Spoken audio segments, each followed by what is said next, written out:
സുഖല്ലേ? അപ്പോൾ ഇന്നത്തെ എപ്പിസോഡിൽ നമ്മൾ നോക്കുന്നത് ക്യാമറകൾ പലതരം. അതായത് DSLR മിറർലെസ് ഒക്കെ വരണേക്ക് മുന്നേ വേറെ കുറച്ച് ടൈപ്സ് ഓഫ് ക്യാമറാസ് ഉണ്ടായി. അപ്പോൾ അവർ ഏതൊക്കെയാണെന്ന് നമുക്കൊന്ന് നോക്കാം.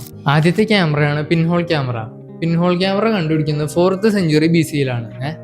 അന്ന് പറഞ്ഞാൽ 1860 കണ്ടുപിടിച്ചു എന്നല്ലേ. അന്ന് പിൻഹോൾ ക്യാമറയിലൂടെ ഫോട്ടോ സേവ് ചെയ്യാൻ പറ്റില്ലായിരുന്നു. അതുകൊണ്ട് ഒബ്സർവേഷൻ ആയിരുന്നു അതിന്റെ മെയിൻ യൂസ്. ആർട്ടിസ്റ്റ് ഒരു ക്യാമറ ഒബ്സ്ക്യൂർഡ് അകത്ത് ഇരുന്ന് പിൻഹോൾ ക്യാമറയിൽ അടിക്കുന്ന ഇമേജിനെ ട്രേസ് ചെയ്യും. മനസ്സിലായില്ലേ? ക്യാമറ ഒബ്സ്ക്യൂർ എന്താണെന്ന് ഡീറ്റെയിൽ ആയിട്ട് പറഞ്ഞുതരാം വേറെ വീഡിയോയിൽ. അടുത്ത ക്യാമറയാണ് ബെല്ലോസ് ക്യാമറ. ബെല്ലോസ് ക്യാമറ കണ്ടുപിടിച്ചത് 1856-ലാണ്. അപ്പോൾ ഇതിന്റെ പ്രത്യേകതകൾ എന്തൊക്കെയാന്ന് വെച്ച് കഴിഞ്ഞാൽ അത് പോർട്ടബിൾ ആയിരുന്നു, ഫോൾഡബിൾ ആയിരുന്നു, ഫ്ലെക്സിബിൾ ആയിരുന്നു. ക്യാമറയുടെ സെൻസറിന്റെയും ലെൻസിന്റെയും ഇടയിൽ വെക്കുന്ന ഒരു എക്സ്റ്റൻഷൻ ആണ്.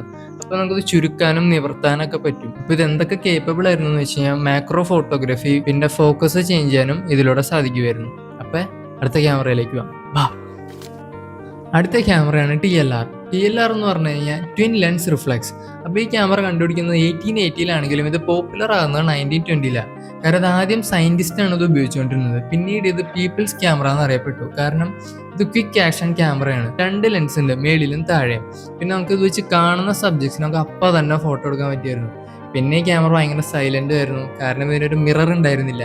പിന്നെ ഈ ക്യാമറ വേസ്റ്റ് ലെവൽ കമ്പോസിംഗ് ആണ്. എന്ന് വെച്ചാൽ നമ്മുടെ അരഭാഗത്ത് വെച്ചിട്ടാണ് ഈ ക്യാമറ കൊണ്ട് ഫോട്ടോ എടുക്കുന്നത്.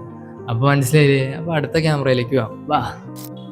അടുത്ത ക്യാമറയാണ് SLR കണ്ടുപിടിക്കുന്നത് 1861-ലാണ്. പിന്നീട് 1936 ഫസ്റ്റ് 35mm SLR റിലീസ് ചെയ്തു. 1948-49 വർഷങ്ങളിലാണ് സൈസ് എന്ന കമ്പനി പെൻഡാപ്രിസം കണ്ടുപിടിക്കുന്നത്.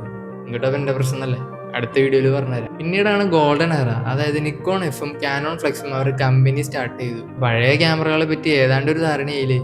പിന്നെ DSLR-നെ പറ്റിയാണ് നമ്മൾ അടുത്ത വീഡിയോ മുതൽ നോക്കാൻ പോണത്. അപ്പോൾ അടുത്ത എപ്പിസോഡിൽ കാണാം.